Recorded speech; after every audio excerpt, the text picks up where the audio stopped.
Hello everyone, and happy Easter to you all. It seems to have been a long time in coming, but we can say the very special phrase, or indeed proclamation. Christ is risen. He is risen indeed. Amen. We've been going through Mark's Gospel and we conclude today with the final verses. I'm reading from chapter 16 and it's verses 1 to 8. There is a longer version than that, but most scholars believe that it was an addition and that Mark actually finished historically at verse 8. So let me read these verses.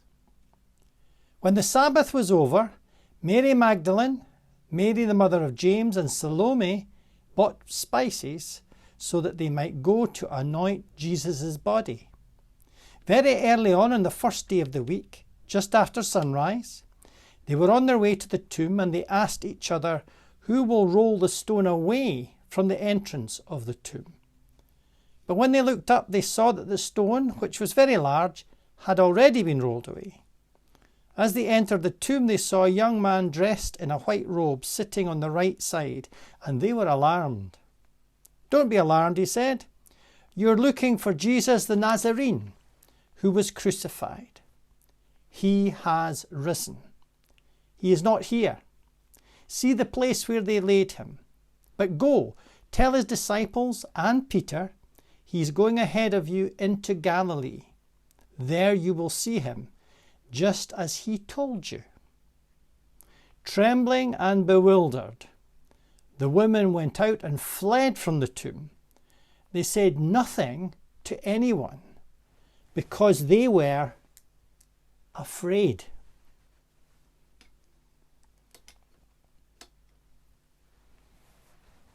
A strange ending.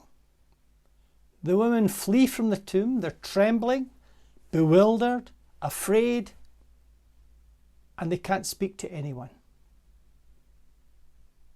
Is that ending an accident, or is it meant? There are some people who, unhappy with that ending, want to imagine that perhaps Mark wasn't able to finish his gospel.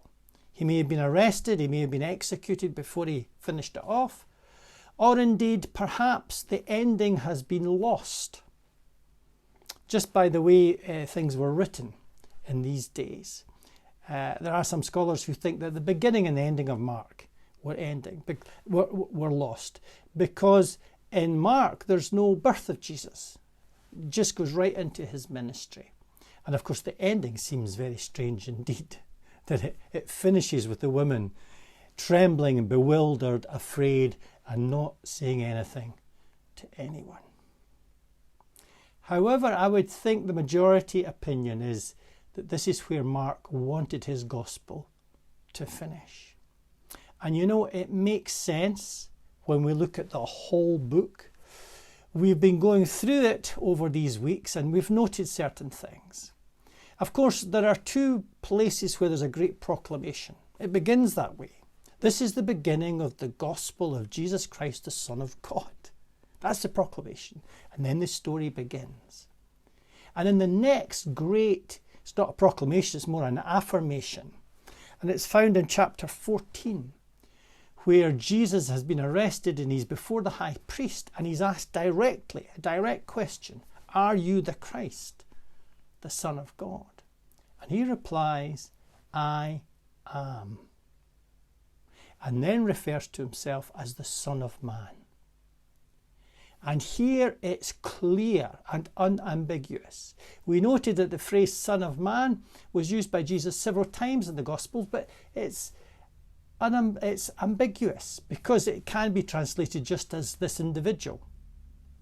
But here it's very clear in that passage that Jesus is referring to the book of Daniel and to himself as the divine Son of Man.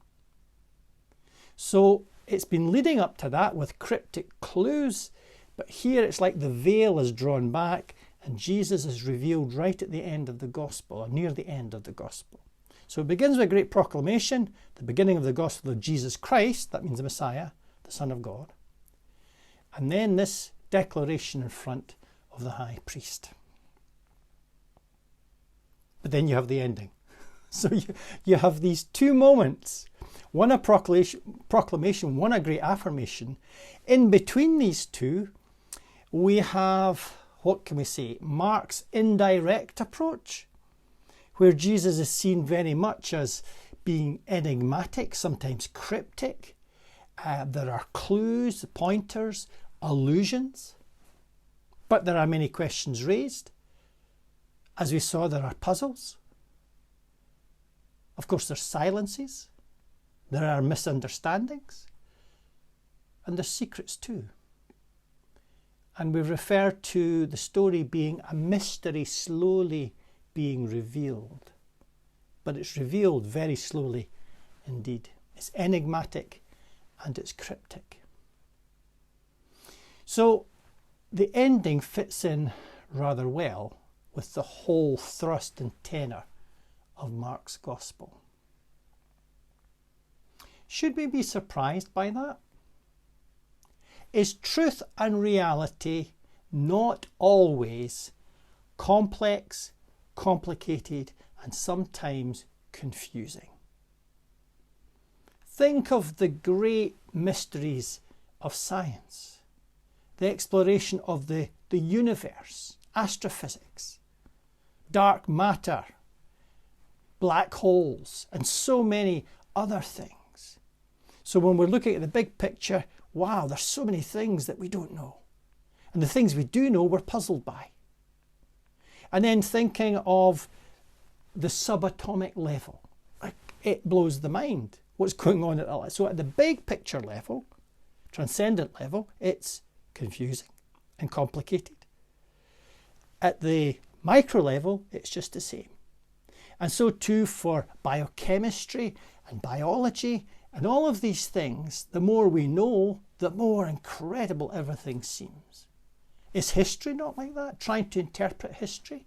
Events can be very complicated indeed, and historians often disagree over what actually took place and why.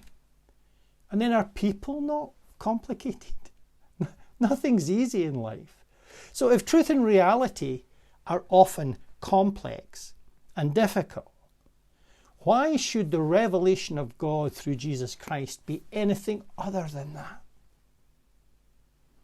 And the reason that the revelation happens the way it does, with clues and allusions and with people wrestling with these things, is because the truth sometimes leads to misunderstandings. When Jesus, as we saw, was doing miracles, he was very wary about this because the whole thing could be misunderstood, because people were coming with their agendas and their own ways of looking at things.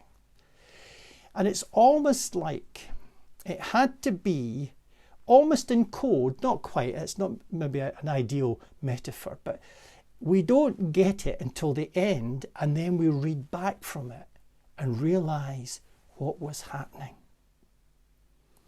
And throughout this story, it's a story of humanity, when we engage with the gospel, having our idols smashed, having our agendas torn up, and having to listen so we don't bring ourselves to this. We listen, we open our hearts, we open our lives, and we try to learn what all of this is about.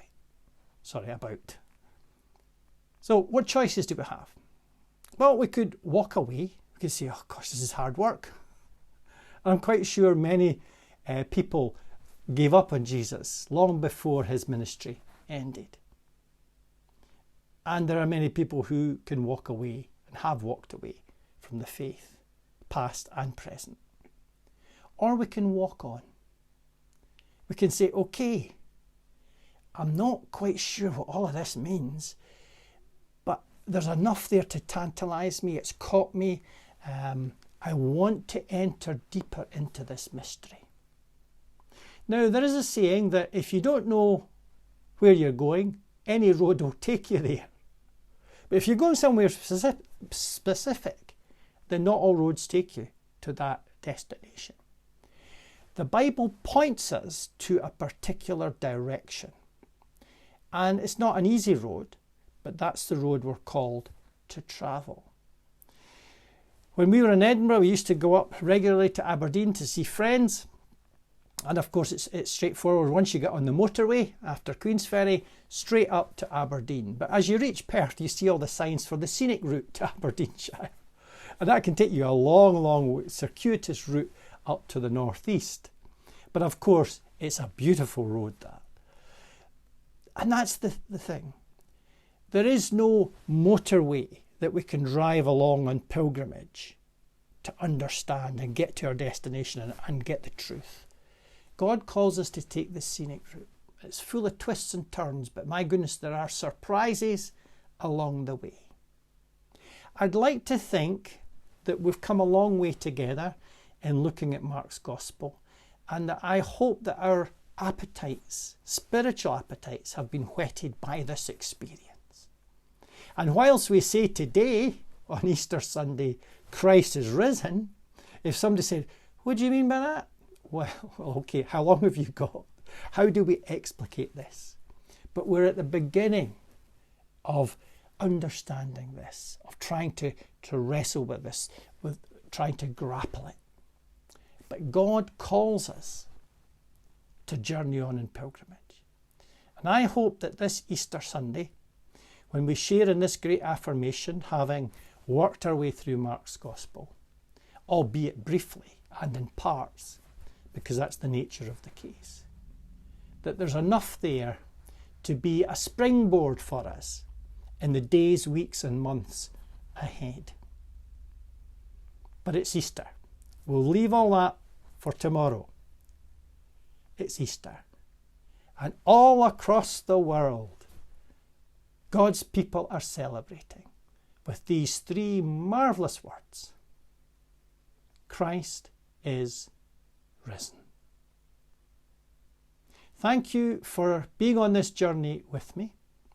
At the end, again, there'll be a song for you to click on and hopefully enjoy. But once again, thank you for watching and listening. May the living Christ, the risen Christ, be with you and your family in the days that lie ahead. Amen.